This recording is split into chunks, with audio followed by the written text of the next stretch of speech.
La vraie question, c'est quand ça commence à souffler, que l'eau tape sur la coque du navire, que là, on est en condition de tempête. Et c'est là qu'il faut sortir de sa zone de confort. C'est là où l'innovation se crée réellement. C'est là où même les USP se révèlent. C'est là où les chefs d'entreprise, même la culture d'entreprise doit évoluer. Parce que ces marches, entre guillemets, là, c'est le risque maximum, en fait, pour l'entreprise. Et là, si les gens ne sortent pas de leur zone de confort, il y a un risque que certaines entreprises, carrément, en termes économiques, ça soit de plus en plus dur. Et je pense que la seule erreur, c'est de rester sur le statu quo. C'est de rester et de rien faire et de ne pas apprendre et de pas... En fait, déjà, de se poser la question, est-ce que j'ai besoin de développer certaines compétences, c'est une partie de la réponse. Dans cet épisode, j'interviewe Maxime Lagan pour parler de recrutement, de l'avenir du travail, de son entreprise 1-2-3 Next Generation et de ce qu'il faut pour mettre ensemble l'ancienne génération dit les boomers et la nouvelle génération, les Next Gen. Eh bien, salut Maxime. Merci beaucoup d'être là. Ça fait plaisir de pouvoir discuter avec toi. Je vais rentrer un peu directement dans le vif du sujet. En parlant d'une citation qui me semble vient de toi directement, qui dit nos métiers vont changer d'ici 5-10 ans, qui est une source qui vient aussi du WEF. Qu'est-ce qu'on doit faire, nous? Est-ce qu'on est prêt pour ce changement-là? Déjà, merci pour l'invitation, Max. Je suis très content d'être avec toi aujourd'hui. Alors, ce sujet du changement, en fait, c'est un sujet pas simple. Moi, j'ai pas de boule de cristal. Par contre, ce qui est certain, c'est que nos métiers sont déjà en train de changer. Alors, comment ils sont en train de changer? Simplement, on l'a déjà vu en fait avec le Covid, c'était simplement un accélérateur, plus de digitalisation. Il y a d'autres tendances encore, mais ce que je pense, c'est globalement plus de besoin d'adaptabilité. Il faut aller de plus en plus vite, il y a une concurrence de plus en plus internationale. Aujourd'hui, je pense qu'il y a une compétence clé parmi d'autres. Ça serait probablement l'adaptabilité qui déclenche le besoin d'apprentissage permanent. C'est hyper intéressant que tu parles de ça. C'est une autre citation que j'avais où tu disais justement que l'adaptabilité, c'était probablement le skill le plus important. Je cite, « Il faut s'intéresser aux profils qui ne cochent pas toutes les cases, mais qui sont capables de s'adapter. » Je trouve ça hyper intéressant. Est-ce que tu penses que c'est le skill le plus important à avoir à l'avenir? Alors, ça fait partie de la boîte à outils, si je dirais. Ouais. Quand on prend globalement le marché du travail aujourd'hui, on se rend compte qu'il y a déjà actuellement une pénurie dans un certain nombre de métiers. Aujourd'hui, le taux de chômage est historiquement bas en Suisse, ce qui est plutôt une très bonne nouvelle. Ça veut dire que l'économie se porte plutôt bien. En parallèle, ça veut dire quoi? Ça veut dire qu'il y a beaucoup d'entreprises qui cherchent à recruter puis qui ne trouvent pas de talent.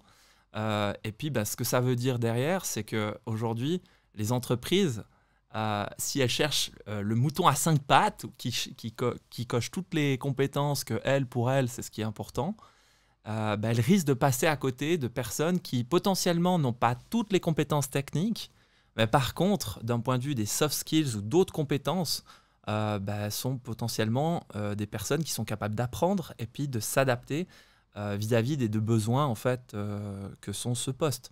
Donc, disons, l'approche traditionnelle, pur CV, attention, parce qu'on peut passer à côté d'opportunités, de talents, de gens qui, à mon avis, qui peuvent avoir la bonne attitude, qui peuvent avoir le bon mindset, comme un peu dans l'entrepreneuriat. On sait que la route, elle n'est pas toute droite. On va prendre des coups durs, on va devoir être un tout petit peu flexible. Et puis ça, effectivement, je pense que c'est ces compétences de flexibilité un petit peu que l'on recherche chez les personnes, sans nécessairement avoir le 100% des compétences qu'on souhaite qu'elles aient au démarrage. Donc tu penses qu'il faut prioriser quand même cette flexibilité, cette adaptabilité versus... on utilise souvent ces termes justement soft skill, hard skill. Ouais. Est-ce que c'est toujours le cas? Ou est-ce qu'il y a certains cas où les hard skills restent quand même plus importants? Je pense notamment peut-être à l'IT ou des choses comme ça où c'est peut-être plus difficile à apprendre. Tu as complètement raison. Je veux dire, un médecin, si je prends l'exemple d'un médecin, il faut mieux qu'il sache ce qu'il fasse, quoi. C'est clair. Donc, les compétences techniques restent un fondamental. Mais je dirais, pendant très longtemps, probablement les recruteurs recrutaient sur 80%, 80% de compétences techniques. Ce que je pense, c'est que ce besoin de compétences techniques reste toujours une nécessité pour nombreux travaux, de nombreux jobs. Mais par contre, le fait de potentiellement balancer avec un peu plus de compétences dites soft skills, c'est, à mon avis, une des nécessités pour que, ça matche avec la culture de l'entreprise, donc l'attitude, et puis deux, que ces personnes, quand elles sont en situation d'inconnu, elle soit capable de se dire, bah ouais, il va falloir que j'apprenne. Et puis ce muscle, et moi j'appelle ça ce muscle d'adaptabilité, il dépend beaucoup de la volonté, de la motivation à apprendre en fait des nouvelles compétences, et aussi de la mise à disposition par l'entreprise ou l'encouragement par l'entreprise à cette culture d'apprentissage permanent, je dirais. Ok. Et donc, parce que ma conception un peu du hard skill versus soft skill, souvent, c'est que on dit le hard skill, c'est quelque chose qui s'apprend, le soft skill, c'est quelque chose qui s'apprend pas. Est-ce qu'on peut apprendre des soft skills? Alors, voilà, j'ai pas la réponse, je pourrais être franc. Je pense que chaque personne, déjà, l'humain est d'une complexité incroyable. C'est clair. Chaque personne est un peu différente. Moi, je dirais que ces soft skills, j'appelle ça comme un muscle. Voilà. Il faut muscler ces soft skills. Je pense qu'on les a tous au fond de nous. Il faut sortir de sa zone de confort. En gros, la façon dont, traditionnelle, on apprend, on va à l'université, on est recruté, et puis après, on se forme un peu sur le tas, mais bon, en gros, on oublie un peu l'apprentissage. Et puis, ces années passent, et puis on se retrouve 10 ans après, et on a fait peu de formation. Pour moi, ça, c'est quelque chose, situation potentiellement à risque aujourd'hui. Parce que aujourd'hui, on a une compétence, elle risque d'être obsolète après quelques années. Quand on voit dans le digital, je crois que c'est 3 ans, on a plus de 40 ou 50% des compétences qui sont plus à jour. Déjà là, on voit que dans un certain nombre de métiers, ça va tellement vite qu'en fait, si on n'a pas pris ce muscle d'apprendre en permanence, on perd très vite en compétences en fait. Et on le voit tellement en plus aujourd'hui dans un monde technologique qui évolue constamment et qui va de plus en plus vite aussi avec l'intelligence artificielle ou d'autres outils comme ça dont on va parler un petit peu aussi. Ce skill de réussir à s'adapter me paraît plus important que jamais au final. À fond, c'est un muscle. Moi, c'est un muscle qu'il faut entraîner, c'est intéressant. Et du coup, est-ce que c'est plus dur de mesurer un soft skill qu'un hard skill quelque part? C'est un peu plus au feeling, j'ai l'impression, un peu... Quand tu parles avec quelqu'un, est-ce que tu t'entends bien avec lui? Est-ce que tu penses qu'il a les bonnes compétences soft skills? Est-ce que c'est quelqu'un de social? Est-ce que c'est quelqu'un qui s'adapte, etc. Du coup, comment tu intègres ça dans un processus de recrutement? Pas simple, il n'y a pas une recette magique, je dirais. C'est un panier de plusieurs composants. Moi, en tant que chef d'entreprise, je vois déjà en termes de budget et de ressources. Donc, déjà, quel est le budget de formation qu'on octroie à chaque employé dans l'entreprise? Pour moi, ça, c'est un point de démarrage que beaucoup d'entreprises ont finalement. Est-ce que ce budget est utilisé? Est-ce qu'il est assez élevé? Est-ce qu'il répond aux besoins des individus, des employés de l'entreprise? Parce qu'il y a aussi cette question de dire, mais qu'est-ce qu'on offre au catalogue en termes de formation? Donc, moi, ce que je crois, c'est qu'il y a une question de ressources, déjà mis à disposition pour que les gens aient du temps, mais aussi des moyens pour se former. Et puis après, il y a la volonté. Et ça, c'est quelque chose d'un peu plus difficile à influencer, parce que si les gens, disons par exemple, la société met à disposition un joli catalogue avec des budgets que les personnes vraiment n'ont pas l'envie d'apprendre, ça, c'est un sujet plus compliqué. Donc, il y a pour moi une responsabilité de l'entreprise, mais il y a également une responsabilité individuelle. Et puis ça, c'est à chaque individu de prendre ses responsabilités, de ne pas attendre d'être obsolète. Et de ce que tu vois avec ton expérience, est-ce que tu as l'impression que les gens, ils ont envie d'apprendre? Ou est-ce qu'il y a un espèce de manque, les gens sont un peu trop confortables en Suisse, voilà, ils sont bien confortables avec leur petit job et ils ne se sentent pas forcément obligés d'aller voir ailleurs, d'apprendre des nouvelles choses? Ou est-ce que tu sens au contraire cette volonté, de manière générale, évidemment c'est au cas par cas, mais... De manière générale, sortir de sa zone de confort, c'est pas évident. Ça demande un extra effort, ça demande vraiment de devoir se pousser à le faire. Ce qui n'est pas dans la nature humaine quelque part, parce que finalement, on est souvent plugué en mode reptilien, un peu risque-menace, et puis donc instinct de protection par défaut. Donc, on n'est pas plugué pour sortir de sa zone de confort. Donc ça, c'est un postulat de départ qu'on connaît tous finalement. Et je pense que la seule erreur, c'est de rester sur le statu quo. C'est de rester et de rien faire et de ne pas apprendre. En fait, déjà, de se poser la question, est-ce que j'ai besoin de développer certaines compétences? C'est une partie de la réponse. Parce que, en fait, c'est cette envie et c'est ce besoin de progresser, cette motivation, en fait, c'est pas évident. C'est pas évident. Des fois, on n'a pas les moyens ni les ressources dont on a parlé, mais c'est plus de dire, mais finalement, est-ce que je suis OK de sortir ma zone de confort? C'est un risque, finalement. Absolument. Et ça, chaque personne a une attitude au risque qui est différente. Mais tout ce que je peux dire, c'est La seule erreur, c'est de ne pas le faire. Ok, intéressant. Toi, tu penses qu'il faut se lancer, qu'il faut aller sortir de sa zone de confort, prendre des risques, tenter des choses, et quitte à se planter? Oui, d'une certaine manière, oui, parce que en fait, je pense qu'il n'y a pas d'innovation sans risque.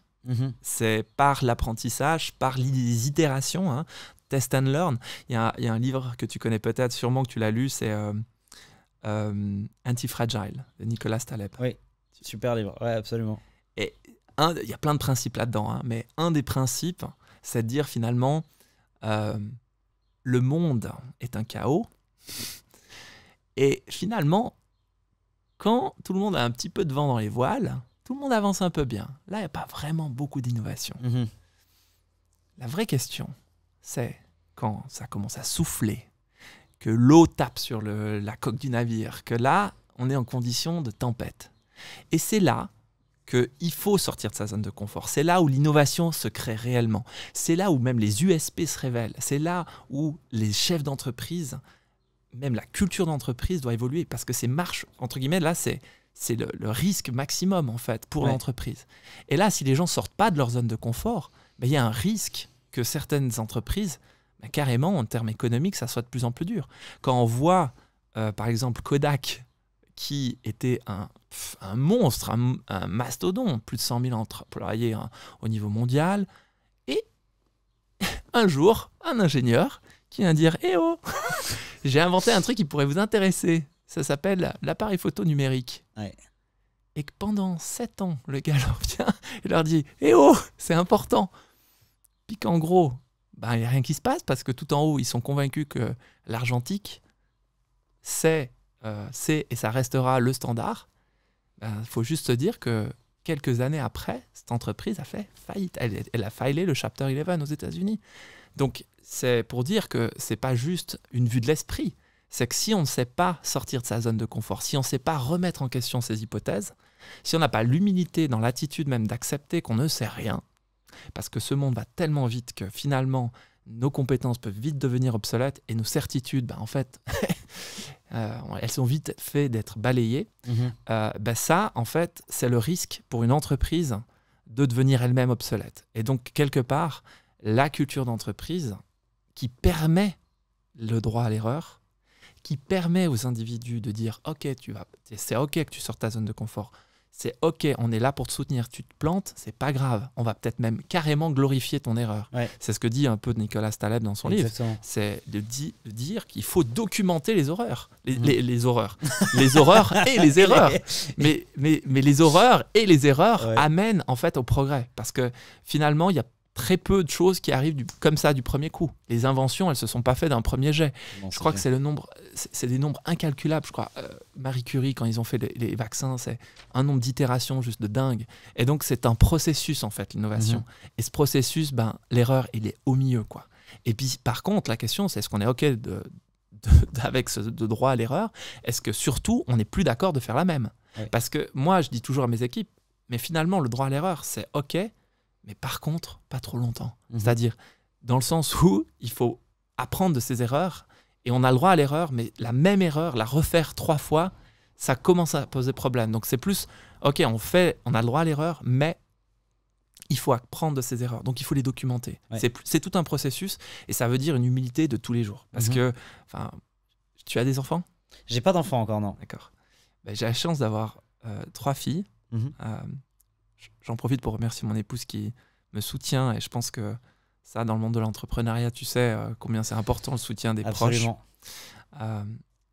Et les enfants, c'est en fait assez drôle parce que c'est ceux qui appuient sur tes boutons rouges, qui savent te connaître au mieux. Et eux, il n'y a pas de, si tu veux, il y a pas de filtre, quoi. Et là, en fait, tu te rends compte que tu es à l'école tous les jours. Enfin, moi, j'apprends tous les jours de mes enfants, et c'est un apprentissage et c'est un muscle de nouveau, de se dire, en fait, j'apprends tous les jours et je grandis avec mes enfants. Et souvent, nos enfants nous pardonnent beaucoup de choses. On fait plein d'erreurs en tant que parents. Si tu n'acceptes pas de dire que tu fais des erreurs, peut-être. Mais moi, je te dis, en tant que parent, moi, à mon niveau, j'en fais. J'ai pas de problème à admettre. Et nos enfants nous en pardonnent beaucoup. Donc moi, je pense que c'est plus une question de dire, à partir de là, une fois qu'on a dit ça, qu'est-ce qu'on fait? L'humilité, moi je suis d'accord avec toi, c'est probablement une des qualités les plus importantes à avoir en tant qu'entrepreneur et en tant que chef d'entreprise. C'est quelque chose qui est hyper important. Si on n'accepte pas l'erreur et qu'on est un peu... Je pense cette vision du boss d'avant, un peu tyrannique, qui tape sur les doigts des gens quand ils font des erreurs, etc., c'est assez révolu. Moi, c'est pas du tout ma vision de l'entrepreneuriat ou du chef d'entreprise. Je pense qu'effectivement, avoir l'attitude que tu as, c'est ce qui fait sortir le meilleur des gens, où ils osent essayer des choses. Et du coup, tu peux aussi te déléguer. Tu montres que tu fais confiance. Et du coup, en montrant que tu fais confiance, bah, tu arrives à ressortir le meilleur des gens. Les gens se sentent à l'aise et du coup, les gens peuvent faire ce qu'ils ont vraiment envie de faire. Mais je sais pas ce que tu en penses. Moi, je trouve toujours aussi que quand les choses vont le mieux, c'est là où je suis le plus stressé. Il y a plein de gens, ils sont stressés quand les choses vont pas bien. Moi, je suis là quand ça va bien. Je suis là, ça va trop bien. Qu'est-ce qui se passe? Là, ça va un peu trop bien. On le sait, hein, c'est des cycles, c'est des vagues comme ça en permanence. Et je trouve que tu as tellement raison en mentionnant le fait qu'il faut toujours sortir de sa zone de confort, en fait, au moment où on est le plus confortable, parce que c'est là où c'est le plus dangereux. Dès le moment où on se retrouve dans cette phase où ah ouais, là je suis bien, là ça va, ça roule, bah, ça va continuer à avancer tout seul, c'est là où les autres ils vont venir comme des vautours récupérer tout ce que toi tu as essayé de construire. Et puis du coup, il faut toujours maintenir un peu ce petit edge, essayer d'innover et aller de l'avant pour la suite. C'est clair. Et puis, tu l'as mentionné, je pense, apprendre, c'est une chose. Pour moi, l'action, c'est par là qu'on apprend le plus, en fait. Parce que tant que tu n'as... Moi, je dis souvent, hein, tant que je n'ai pas fait, je ne sais pas. En théorie, peut-être, mais réellement, est-ce que tu as réussi à actionner ce que tu as commencé à mettre en place ou apprendre dans les nouvelles choses que tu souhaites te développer? Et pour moi, c'est vraiment un test and learn. Constant. Et tu te rends compte qu'au début, c'est pas parfait.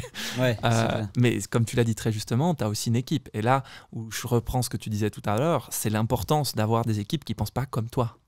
Et qui sont en capacité de te dire non. Et moi, j'ai mes équipes, s'il vous plaît, vous me contredisez. Il n'y a aucun souci avec ça, c'est même encouragé. Parce que le truc où tu penses que ce n'est pas la bonne option, ça m'intéresse. Mais pas seulement, ce n'est pas la bonne option. Quelle est ta proposition de valeur? Comment on fait pour que... Toi, c'est quoi ton axe? Bah, ça m'intéresse. Et puis c'est ça, en fait, la base aussi du coaching, un tout petit peu, c'est... amené par des questions puissantes, l'autre arriver avec sa propre solution. Et puis ça, je trouve génial. Parce qu'en fait, c'est pour moi le rôle du manager 2.0.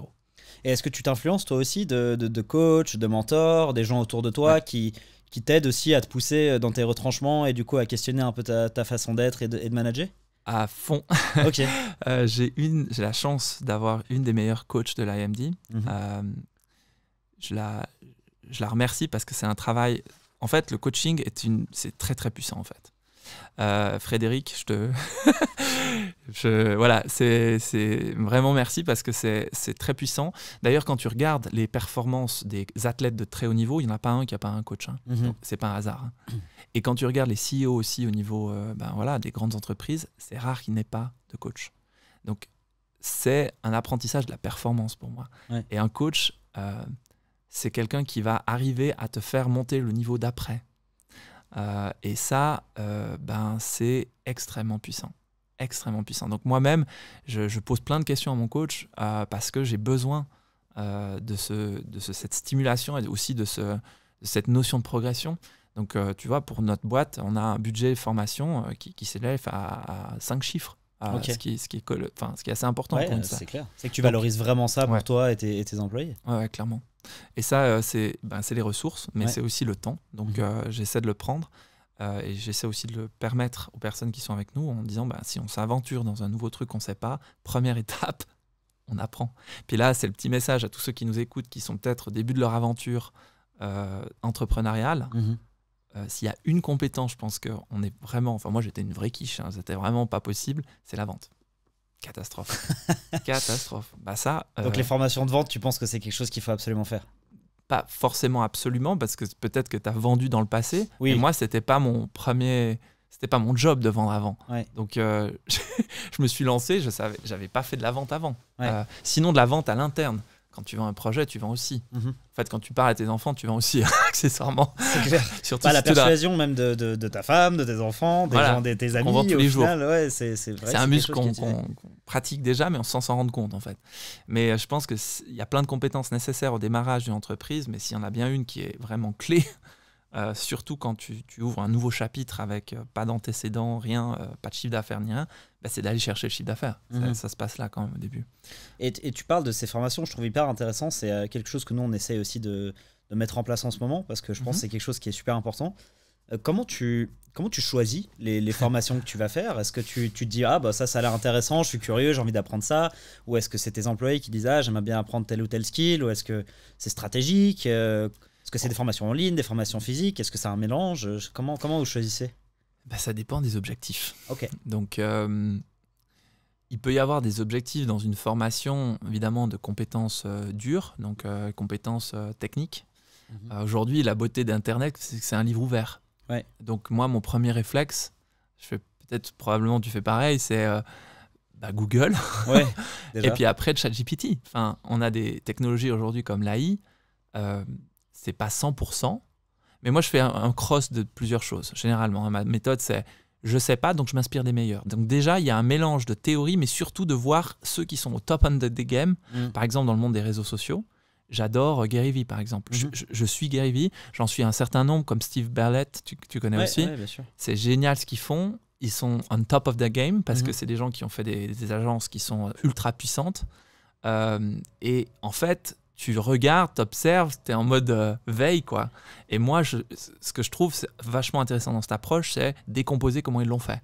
Analyser. Donc déjà, de comprendre quels sont les facteurs de succès de ces gens-là, on apprend beaucoup. Puis je cross-check souvent avec des sources d'autres choses comme ChatGPT, mais l'importance des sources par contre. Donc, et alors ça, donc le côté un peu, je me renseigne par moi-même comme je peux. Tout n'est pas parfait, mais j'essaie de collecter beaucoup de data, on va dire, de ce qui est disponible. Comme de nouveau, je disais, vraiment la beauté d'Internet, c'est un livre ouvert. L'important, ce sont les sources, donc faire attention aux sources. Et puis, il y a la bonne vieille expérience. Et ça, c'est le réseau. Ouais. Donc pour moi, je crosse toujours les deux. J'essaie de crosser les deux. Je vais voir les gens dans l'industrie et je leur pose la question. Mais concrètement, comment tu as fait ça? Et puis ça, j'ai la chance de travailler avec des clients qui ont des sacrées expériences. Ils ont souvent 10-15 ans plus que moi. Ce sont des directeurs, des chefs d'entreprise plutôt aguerris. Ouais. Parce que pour mener des barques avec des employés, des entreprises à plusieurs dizaines de millions voire plus même, et des équipes assez larges, tu as beaucoup à apprendre de ces gens-là.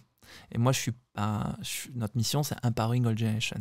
Je pars du principe que souvent, on oublie le fait que même des jeunes peuvent nous apprendre énormément de choses. Moi, mes enfants m'en apprennent plein de choses, mais nos équipes aussi, qui sont plus jeunes, ils ne le savent pas, mais je les salue. Ils m'apprennent énormément de choses. Ouais. De l'autre côté, je pense que les jeunes peuvent aussi se dire, tiens, des gens qui ont 15, 20 ans, 30 ans dans l'entrepreneuriat ou en tant que directeur ou manager, eux aussi, ils ont beaucoup de choses à partager.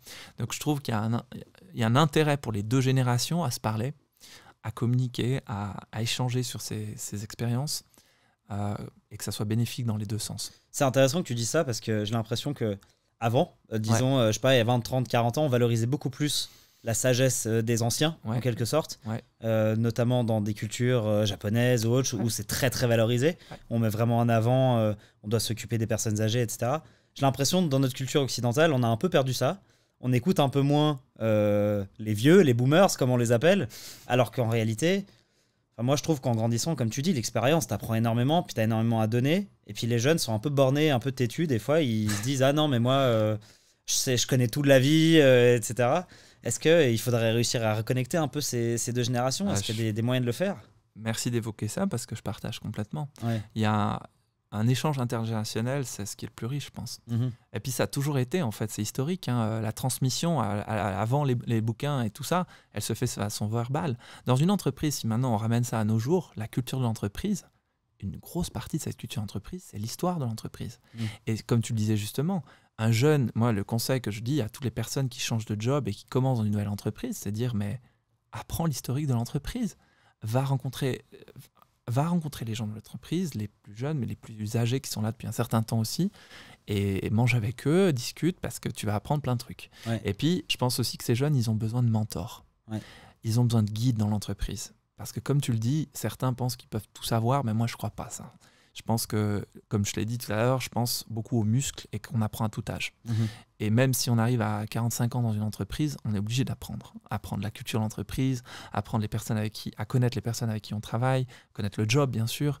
Donc, je dirais que c'est vraiment important d'avoir ces échanges intergénérationnels, de prendre le temps, en fait, d'écouter ces personnes et qu'au sein de l'entreprise, cet échange soit aussi valorisé et qu'on valorise ces personnes qui ont beaucoup d'expérience. Ouais. Et là, il y a un point qui est un challenge pour toutes les entreprises, c'est vraiment ce défi de l'horizon 2030, et c'est déjà en train d'arriver, en fait, où il y a plus de 500 000 personnes qui vont partir. Et quand on sait que ces 500 000 personnes qui ont quitté le monde du travail en Suisse sont les gens qui ont le plus d'expérience, le plus de connaissances, qui ont parfois le lien client, donc en plus il y a un risque de chiffre d'affaires potentiellement, et que ces gens-là, ils sont hors de l'entreprise dans 3-4 années, là, c'est un énorme challenge pour les entreprises, ça. Et donc, comment on anticipe ça? Comment on fait rentrer la next gen, ou comment on fait rentrer son prochain directeur ou sa prochaine directrice dans l'entreprise pour que cette personne qui parte, aussi le client, il s'y retrouve, parce que le client, ça va être du style, mais ah ouais, donc là, il y a monsieur ou madame qui part, ça va être qui le prochain? Et on ne peut pas changer de dirigeant comme ça. Non, donc, absolument. Ça s'anticipe tout ça. Et donc, ces questions de transmission, pour moi, elles vont être extrêmement importantes d'ici les 3, 4, 5 ans à venir. Et ça s'anticipe. Et donc, ça, il faut que les entreprises aient déjà... Il y a un enjeu d'attractivité, quoi.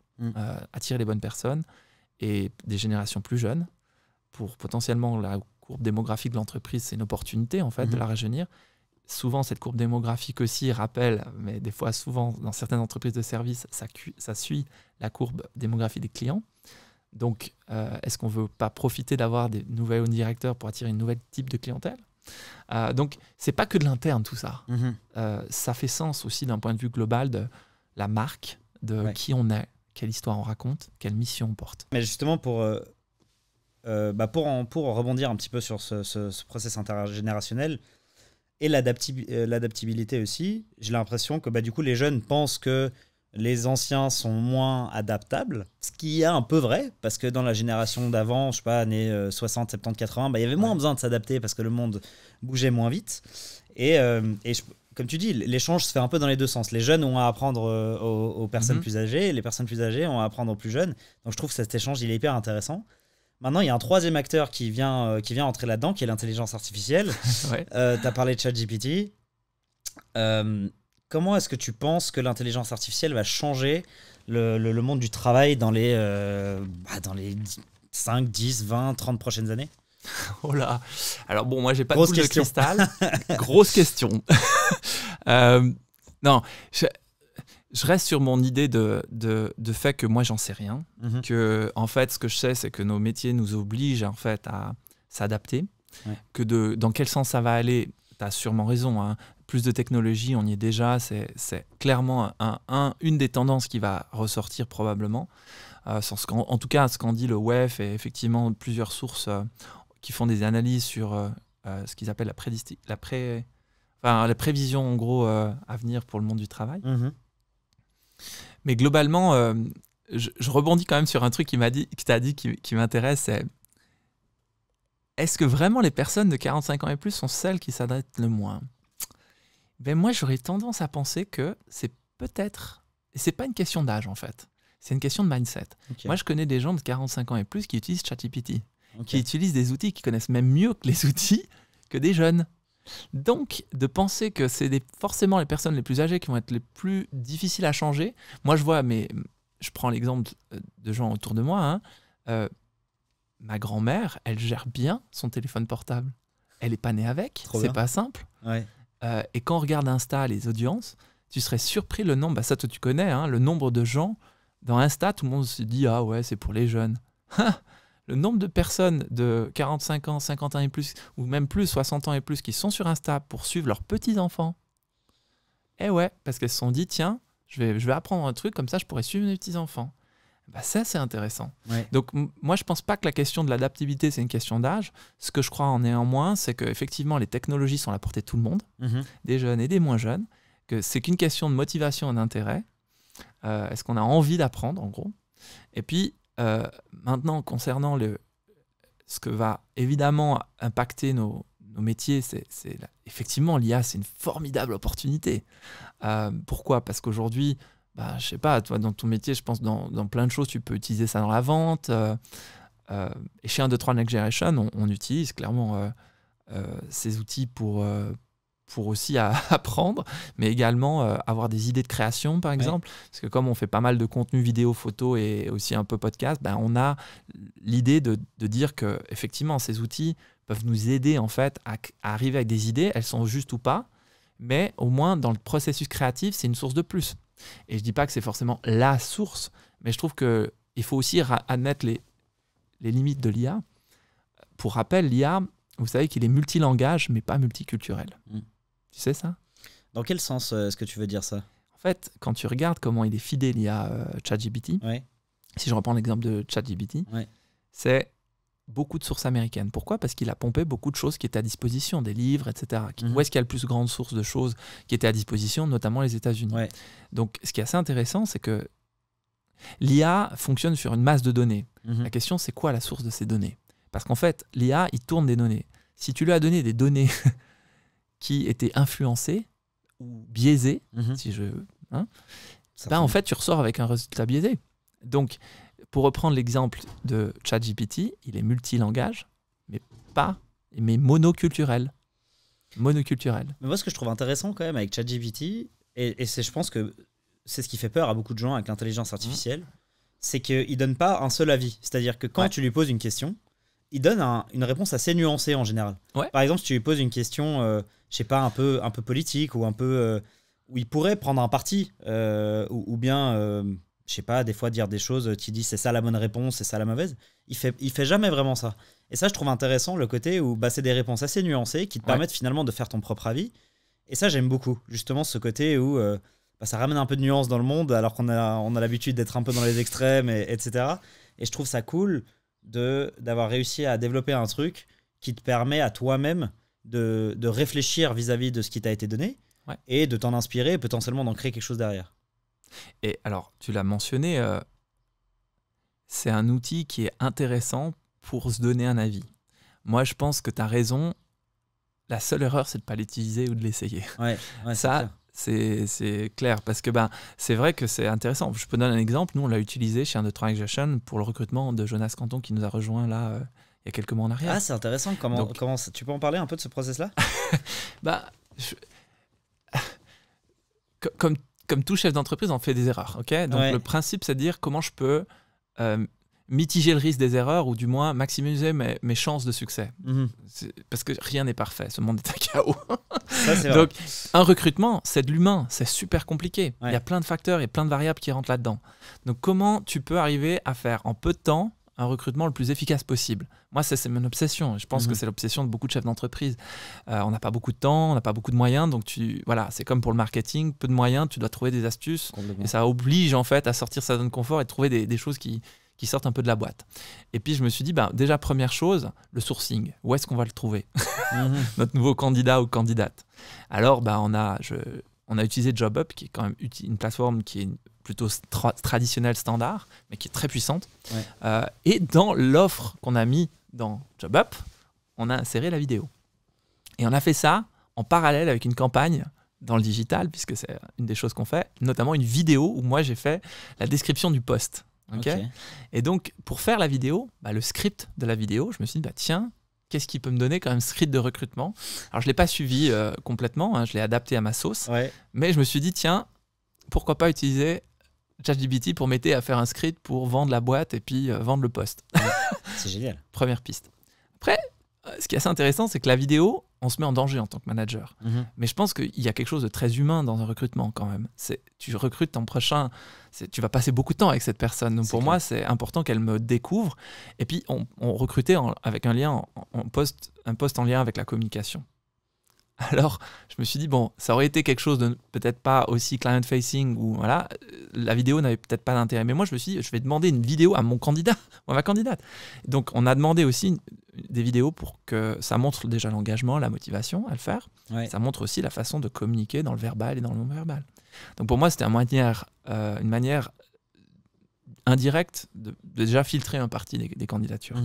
Parce que déjà, tous ceux qui m'ont pas envoyé de vidéo, voilà. Ils n'avaient pas la même motivation. Ça ne veut pas pour autant dire que c'était pas des bons dossiers. Je les ai regardés quand même. Hein. Mais en termes de motivation, j'aurais aimé le geste supplémentaire parce que moi, j'ai fait l'effort de le faire en vidéo. Et puis, c'était un peu les règles du jeu, en gros. Et je trouve hyper intéressant parce que c'est marrant. Ma copine m'a parlé de ça pour la première fois aussi, il n'y a pas si longtemps. Elle a aussi fait un processus de recrutement. Elle m'a parlé du fait que l'entreprise en question lui avait demandé de faire une vidéo de présentation. Ouais. Et elle, ça la paniquait parce que elle se disait, pourtant c'est quelqu'un de très ouvert, de très solaire, très chaleureuse, etc. Mais elle disait, mais parler seul devant un écran, je suis pas à l'aise. Et j'essayais de lui dire, essaye de faire de ton mieux déjà. De toute façon, c'est probablement pas ça qui va te sélectionner ou non, mais ça permet déjà de filtrer un certain nombre de personnes. Typiquement, là, le poste en question avait besoin d'un parfait français et d'un parfait anglais. Effectivement, les gens peuvent écrire sur leur CV qu'ils savent parler anglais, mais face à une caméra en parlant anglais, ils peuvent moins tricher. C'est clair. Donc, je trouve intéressant cet aspect de vidéo dans le recrutement. Et je trouve aussi hyper intéressant que tu aies utilisé ChatGPT pour créer ton script. Parce que nous, c'est quelque chose qu'on fait beaucoup aussi maintenant. Utiliser ChatGPT pour faire des scripts, pour même des processus de vente ou bien des posts sur les réseaux, des choses comme ça. Et je suis d'accord avec toi, évidemment, à jamais reprendre à part entière. Et ça, même quand on donne des conseils à nos clients ou à d'autres gens, on dit toujours, faites un premier essai, retapez-le un petit peu, remettez-le dedans, redemandez des modifications, puis jusqu'à ce qu'on arrive à un truc qui soit un peu fine-tuned et qui marche assez bien. Mais il y a beaucoup de gens aujourd'hui qui ont quand même peur de cette intelligence artificielle, qui ont peur de se faire remplacer et que leurs métiers vont disparaître. T'en penses quoi de ça? Bon, je dirais qu'il y a toujours eu des opportunités en temps de crise. Il y a toujours eu des opportunités au moment de disruption. En réalité, le verre, on le voit à moitié vide ou on le voit à moitié plein. Je pense que c'est une question de... Est-ce qu'on voit dans les moments difficiles des opportunités, en gros. ChatGPT, je pense que c'est une opportunité. Puis si je reprends les questions de recrutement, un recruteur, on pourrait se dire aujourd'hui, mais finalement, il n'y a plus besoin d'un recruteur. On envoie des prompts dans ChatGPT et puis on fait une petite annonce et puis boum, on va retrouver quelqu'un et puis le ChatGPT va nous filtrer tous les CV, etc. Mais non. Parce que l'humain a une extraordinaire complexité puis qu'on n'est pas juste un tissu de digital, mais on est quand même... On a besoin de ces échanges. Et si je reprends les tendances au niveau de la next-gen, et ça c'est un parallèle que je peux faire avec le monde bancaire d'où je viens historiquement, il y a des études qui ont été faites sur quelles étaient les attentes des next-gen vis-à-vis de leurs banquiers. Et la croyance populaire pourrait amener à dire, mais finalement, un robot advisor, les jeunes, ils ont besoin de robot advisor, ils n'ont pas besoin d'un banquier. Hein? Eh ben, devine quoi? Non. Il faut le contact humain qui te permet du coup d'avoir la confiance de la personne en face. Et ça, on en aura toujours besoin. Exactement. Donc on en revient un petit peu à cette histoire de soft skill, hard skill. En fait, l'IA ne pourra pas répliquer le soft skill. En fait. C'est exactement ça. Peut-être pas sur le court terme. Sur le long terme, il y a des questions à se poser. Est-ce qu'il va y avoir des robots vivants? Ça, on verra. Les AGI, etc. Mais ça, c'est peut-être une discussion peut-être pour une autre fois. Si on parle un peu d'un 2-3 Next Generation, pourquoi tu as lancé cette boîte? C'est une bonne question. Alors, le pourquoi au niveau personnel, puis après le niveau pourquoi entreprise. Niveau pourquoi personnel, on a eu il y a bientôt un peu plus que 7 ans, notre premier enfant avec mon épouse, et on suivi des jumelles. La grande a maintenant 7 ans et les jumelles ont bientôt 4 ans. Et au moment où nos filles sont nées, les jumelles, chez moi, ça a créé un moment... tu vois, j'avais un super bon poste à l'époque, j'étais assez bien payé, super équipe, tout se passait bien, quoi. Ouais, mais à ce moment-là, dans ma tête, ça a fait, mais j'ai besoin d'autre chose, en fait. J'ai besoin de vivre quelque chose que j'arrive pas à trouver aujourd'hui, de rebalancer un peu ma vie avec ça. Et il s'est trouvé que j'ai pris cette décision, j'ai eu la chance mon employeur à l'époque m'avait donné 3 semaines de congé, ce qu'il n'était pas obligé de faire, mais je crois qu'il a eu un peu pitié quand je lui ai dit que j'avais des jumelles. Et il m'a dit, bon Maxime, 3 semaines. J'ai fait OK. Puis quand je suis rentré, j'étais là, j'adore mon jeu. J'ai un énorme respect pour tout ce parcours que j'ai eu la chance de faire dans le monde bancaire. Mais en même temps, je me suis dit, et si je créais pas une boîte qui s'appellerait 1, 2 et 3 SA d'ici 3 à 5 ans?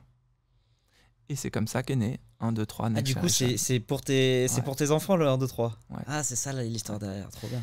Et après, ça rejoint la mission de l'entreprise, qui est, chez 1, 2, 3 Next Generation, notre mission, c'est Empowering All Generations.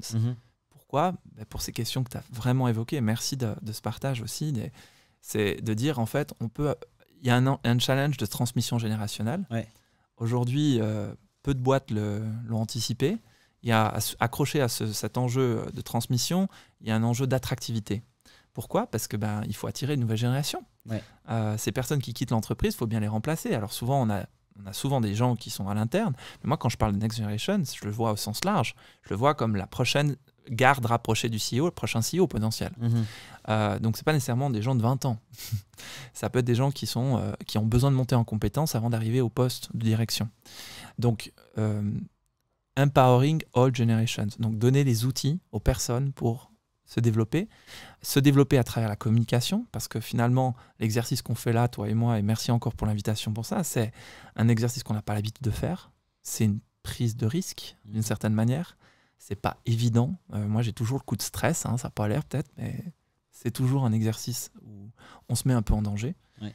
Et ça, on n'a pas l'habitude de le faire. On n'a pas l'habitude de vendre. On n'a pas l'habitude de communiquer de façon différente, de prendre des risques. Donc, ce que je dirais là, c'est que la mission de l'entreprise, c'est d'aider les entreprises. Nous, on essaie d'aider les entreprises à être plus visibles, plus attractives, mais aussi plus performantes. Donc, on se dit souvent, soigner l'intérieur pour le faire briller à l'extérieur. Parce que justement, c'est l'idée de dire que juste le marketing pour attirer, mais la personne, quand elle rejoint l'entreprise, ou le client, quand il accepte la mission de travailler avec toi, s'il se rend compte que ce que tu lui as vendu, c'est pas trop en ligne avec ce qui est en train d'être raconté comme histoire par ses employés, et où la qualité du service et du produit qui est associé, il y a un décalage. Et ça, c'est pas très dangereux. Ouais. Si c'est pourri de l'intérieur, c'est pas... C'est ça. Donc, ça revient un petit peu à la culture de l'entreprise, j'imagine. Et je vais rentrer un peu plus en détail là-dessus, mais avant, une question un peu plus large. Qu'est-ce qui rend une entreprise attractive? Du coup, vu que tu essaies de rendre les entreprises attractives, qu'est-ce qu'il faut pour qu'une entreprise attire la next generation? Alors, c'est une question que je me suis posée, et puis je suis allé rechercher des rapports qui donnaient un peu de data là-dessus. Il y a une recherche qui a été faite par Randstad, qui est un des plus gros recruteurs en boîte de placement. Et en fait, ils ont fait une étude sur justement qu'est-ce qui pousse les gens à partir. Donc, par la définition, par la conclusion, tu arrives à l'inverse. A priori, ouais. Donc, facteur numéro 1, à ton avis? Peut-être un mauvais être au travail, mauvaise ambiance. Ouais, exactement. Je pense que l'ambiance au travail. À mon avis, c'est le plus important. Exactement. Ouais. L'ambiance au travail figure dans le top. Voilà, c'est numéro 1. Ouais. Devant le salaire. Exactement. Beaucoup de gens pensent que c'est le salaire. Exactement. Donc, c'est le salaire. Le salaire est important. Il ne faut Ouais. pas oublier les conditions salariales. Absolument. Parce que l'ambiance sans le salaire... C'est vrai qu'une bonne ambiance... ça va être compliqué. Il faut avoir les deux, c'est sûr. Ça va pas durer très, très longtemps, je pense. Mais globalement, ce que les besoins des talents sont généralement, et des clients, enfin plutôt des talents, pardon, besoin des talents, c'est en gros besoin généralement de sécurité financière, clairement. Il faut un salaire, il faut les moyens pour valoriser les compétences, mais également, le salaire seul ne suffit pas à retenir les talents. Ça, c'est clair que non. Il faut de la sécurité psychologique. Et dans la sécurité psychologique, il y a tout plein de choses. Tu vois, il y a la flexibilité dont tu fais preuve, il y a l'ouverture dont tu fais preuve, la question de comment tu organises les choses dans l'entreprise. Je dirais aussi le plan de carrière quand même. La formation fait partie aussi des éléments qui attirent parce que concrètement, la possibilité de se développer, c'est un des éléments que la Next Gen notamment recherche. Et puis, mais pas que. Et puis, évidemment, un plan de carrière. Donc, il faut une progression quand même. Il faut que, en gros, l'entreprise progresse. Donc, clairement, l'entreprise qui est en déclin, c'est plus difficile d'attirer qu'une entreprise qui est en croissance. Absolument. Donc, globalement, en tant que chef d'entreprise, nous, notre mission, c'est de s'assurer qu'on attire non seulement pour des talents, mais aussi pour des clients. Et en fait, les personnes qu'on recrute, elles ont aussi cette même philosophie. En réalité, tout le monde est responsable du chiffre d'affaires. Parce que finalement, c'est un bateau, on est tous dedans. Il y a une façon d'organiser le travail qui est assez intéressant, c'est Squad Team. Il y a une nouvelle tendance, ce n'est pas si nouveau que ça, mais certaines grandes boîtes américaines l'ont fait. Pendant très longtemps, les boîtes étaient en silo. Et aujourd'hui, on est en train de réaliser que ces modèles-là perdent de l'efficience et qu'il vaut mieux travailler en squad team. Alors, qu'est-ce que c'est? C'est un peu comme les militaires, les squads militaires. Tu as un infirmier, tu as un éclaireur, c'est plein de petites équipes, c'est ça? Et qui travaillent par mission. Ouais. Alors, ça ne marche pas pour toutes les boîtes et on peut pas. Mais la question derrière, c'est comment on travaille mieux en équipe, comment on s'assure que tout le monde a bien compris la mission et qu'on n'est pas là à défendre juste son petit poste. Non, on travaille pour défendre la mission de la boîte. Parce que si la boîte va bien, tout le monde ça va aller pour tout le monde et tout le monde va progresser. Si la boîte va pas bien, c'est là où il y a risque. Et là, il faut que tout le monde tire à la même corde, quoi. Ouais. Et ça, c'est plus je pense que tout le monde est responsable de ça, mais turn from the top. Comment, toi, en haut, t'inspires les gens à faire ça et tu communiques clairement ta vision? Comment tu fais que les gens aient compris qu'il faut tirer la corde, quoi? Donc, le rôle du chef d'entreprise, selon toi, est hyper important dans cette culture-là. Il faut être intègre, il faut qu'en gros, que tu vises ce que tu prônes, dans le sens, c'est ça qui va faire que tes employés vont te suivre derrière et qui vont être bien et ce qui va rendre ton entreprise attractive, si je résume un peu, c'est ça? Ouais. Et ça, c'est un truc qui marche tant pour la rendre attractive pour des talents, mais moi je suis convaincu que d'un point de vue chiffre d'affaires et vente, pendant longtemps les marques avaient ça comme un truc qui était un peu séparé, le marketing, c'était produit-centrique. Et je pense que le shift est en train de se faire. Les jeunes générations sont très attentives aux questions d'engagement sociaux, notamment, sustainabilité, de valeurs de mission d'entreprise. D'ailleurs, il y a une marque qui est petite PME qui l'a bien compris, Apple. Ouais, petite PME. Et je pense que son fondateur est un génie du marketing. Il disait « Focus on the absence of the product ». Et c'est quand même le why de l'entreprise. Tu as Simon Sinek aussi, qui est quand même un des précurseurs dans ce sujet-là.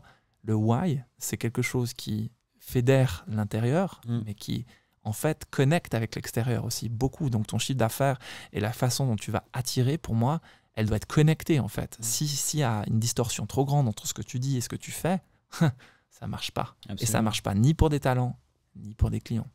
Starting with Why, c'est un livre que j'ai adoré, que j'ai lu l'année passée. Je l'ai trouvé vraiment hyper inspirant, justement, à ce niveau-là, de comment, en fait, dans tout, que ce soit dans ton marketing, dans tes produits, dans ta façon d'être à l'intérieur de dans ton entreprise, ça s'applique à tout. Et c'est hyper important de réussir à transmettre ça, finalement. Donc le ping-pong et le baby-foot, c'est pas la solution de la bonne culture d'entreprise. Ça peut être quelque chose qui est un supplément, mais si le fond, clairement, ça suffit pas. Pourtant, on adore ça. Si on peut avoir des petites tables de ping-pong dans toutes les boîtes, c'est toujours intéressant. Mais si tu me permets de faire ça dans mon bureau, on aura ça quand on aura la place. Cette notion de Chief Happiness Officer et de l'entreprise heureuse, moi, je tends à être un peu en désaccord avec ça. Parce que le monde est intéressant, ça, dans quel sens? Ce monde est pardon d'être grossier, mais c'est un putain de chaos. Ouais. Et que diriger une entreprise, mais tout court, nos vies sont compliquées en général. Et croire que l'entreprise peut être heureuse, mais vas-y. Alors, une fois que tu as amené ton entreprise super heureuse et puis Chief Happiness Officer, vas-y pour licencier quelqu'un quand tu t'appelles Chief Happiness Officer. Ouais. C'est un peu mon challenge. Je suis un peu dur en disant ça, mais je crois pas beaucoup au grand message de avec 3 sachets de thé, des cours de yoga et ça va faire l'affaire. Puis on est tous happy et puis... Non, il y a des moments durs en entreprise. Il faut le dire, c'est vraiment pas simple. Aujourd'hui, le marché est tendu, tu le sais, il y a de plus en plus de concurrence. Il faut innover tout le temps, il y a une pression forte. Et en réalité, il faut aussi apprécier le travail que font les équipes dans des conditions où on essaie de les faire meilleures, mais on sait que c'est difficile. Donc je pense qu'il faut aussi revaloriser le travail des dirigeants, des managers, mais aussi des personnes qui font le job dessous. Parce que en fait, trop souvent, on oublie de dire merci. Et quand tu me demandais des questions d'attractivité, moi, j'avais fait à l'époque mon mémoire d'absentéisme, mon mémoire de travail de bachelor sur l'absentéisme parmi une personne infirmier. Un des top facteurs, c'était la reconnaissance. Tu dis qu'en fait, c'est dingue. Et cette question de simplement dire merci et reconnaître le travail des équipes, c'est tellement important. Absolument. Et ça, on oublie malheureusement. Et je pense que plus de soutien devrait venir aux managers et aux directeurs qui malheureusement se sentent un peu seuls parfois. Et cette solitude du manager et du directeur, en fait, aider le directeur, aider le manager c'est aider les équipes. J'aimerais te poser un peu la question sur l'Employee Activation, qui est aussi, il me semble, un grand sujet chez 1, 2, 3 Next Generation et de manière générale. Est-ce que tu peux expliquer en 2 mots ce que c'est et quelle est l'influence du coup de la culture et des employés et à quel point est-ce que ça aide l'entreprise? Un peu en 2 mots pour que les gens comprennent. Très simplement, dans le marketing, souvent, historiquement, les boîtes de marketing, voilà, c'est l'entreprise qui communique. Donc, tu as un channel, tu as un site web, tu as un channel corporate, donc une page LinkedIn du nom de ton entreprise. Mais globalement, statistiquement, et ça c'est indépendamment de la force de ta marque, les gens en général aiment moins liker du contenu qui vient d'une marque que du contenu personnel. Donc, ce qui est assez intéressant, c'est de voir qu'en fait, il y a un shift qui est en train de se faire. Puis il y a une petite histoire là-dessus d'ailleurs. Tu connais la marque Tacos Bell? Oui, bien sûr. Un monstre aux États-Unis, même pas qu'aux États-Unis. Qui donne un peu mal au ventre d'ailleurs. Exact. Et en fait, eux, c'est une boîte super mature, voilà, une grosse boîte. Et ils se sont rendus compte qu'en fait, ils payaient des millions et des millions dans des campagnes traditionnelles de print. Puis un jour, il y a un stagiaire qu'ils ont recruté. Ce gars-là avait plus d'influence que les campagnes traditionnelles, avec un coût qui était évidemment bien inférieur. Donc, c'est pour dire que, et ce monsieur qui était là en tant qu'interne, 1 an et demi après, il était le député de la responsable de tout le digital dans le groupe. Incroyable. Pourquoi? Parce qu'il a développé le TikTok de la société, et il a développé une audience de malade mental, avec du contenu court, authentique. Donc, pendant longtemps, les marques ont travaillé sur des messages institutionnels, mais je pense que ce message institutionnel, et parfois, il ne touche pas complètement sa cible. Et que globalement, l'idée, c'est de dire comment on peut faire du contenu plus court, plus authentique, qui est fait peut-être par les gens de l'entreprise. Parce que, ok, on voit le CEO, ok, est-ce que c'est lui qui parle au client? Alors peut-être à certains, mais pas à tous. Non, c'est clair. Qui parle au client? Et c'est là où l'intérêt de prendre ces personnes-là et de les former dans LinkedIn et de les faire devenir des champions en créant eux-mêmes du contenu qui est authentique, qui est court, qui est adapté aux réseaux sociaux, et à la fois dans les codes de la marque, pour pas s'en éloigner trop. Et prendre ces personnes qui ont envie de le faire, parce que c'est d'abord une question d'envie.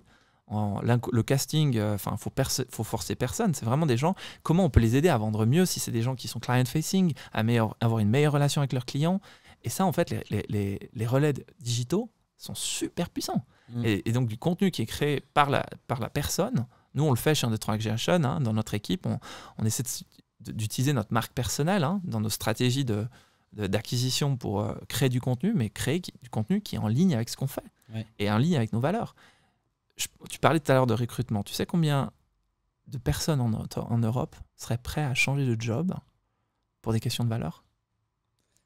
Beaucoup, j'imagine, parce que c'est quelque chose qui est de plus en plus important, notamment chez la génération plus jeune, où on parlait de tout à l'heure du fait que ceux qui quittent le plus, c'est ceux qui ne se sentent pas alignés avec l'ambiance, etc. Ils voient encore plus d'importance là-dedans, j'imagine. Je ne connais pas le pourcentage par contre, mais c'est un peu plus que 2/3, c'est 68%. Ah oui.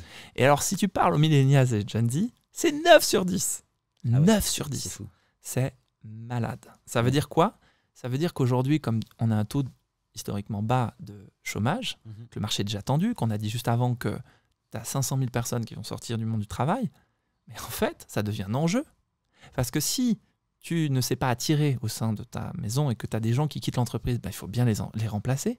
Donc, cette question de valeur, une petite astuce, LinkedIn a sorti cette stat, 2 fois plus de job application, donc de gens qui t'envoient leur candidature, si tu mets dans la description du poste tes valeurs. C'est incroyable. Pourtant, c'est tellement simple. Ouais, mais la question, c'est est-ce que ces valeurs, elles sont vécues aussi? Oui. Donc, c'est ce que tu disais juste avant. Quelque chose qui est dit pour faire joli, c'est pas du maquillage, quoi. Donc, c'est pour ça que nous, chez 1, 2, 3 Next Generation, on aime à dire que soigner l'intérieur pour le faire briller à l'extérieur. Parce que si c'est pas connecté, en fait, les gens qui vont rejoindre, ou les clients qui vont entre guillemets, te faire confiance, ils vont être déçus. Et en fait, notre mission en tant que dirigeant d'une entreprise, c'est à la fois satisfaire nos clients par la qualité des services, mais faire une promesse qui n'est pas une promesse de vent marketing, en fait, qui est une vraie promesse. Et ça, c'est à la fois sur le plan de la qualité du service et des produits, mais à la fois par les gens qui font ça. Et ça, en fait, je crois qu'il y a un autre petit entrepreneur qui a créé Virgin, que tu connais sûrement. Petit entrepreneur aussi, qui d'ailleurs, il me semble que c'est bientôt qu'ils vont démarrer les les vols commerciaux dans l'espace. Je me demande si ça passe cette semaine d'ailleurs. Il disait take care of your employees, they will take care of your business. Et c'est tellement vrai. Parce que si à la fin de la journée, tu as réussi à transmettre ça, eh ben, les personnes, après, ils sont engagés dans le process, les clients sont contents, la relation se passe bien à l'interne, à l'externe. Donc, pour moi, la communication interne-externe, elle n'a jamais été aussi importante. Non seulement pour les questions d'attractivité, mais aussi de qualité de service et de produit.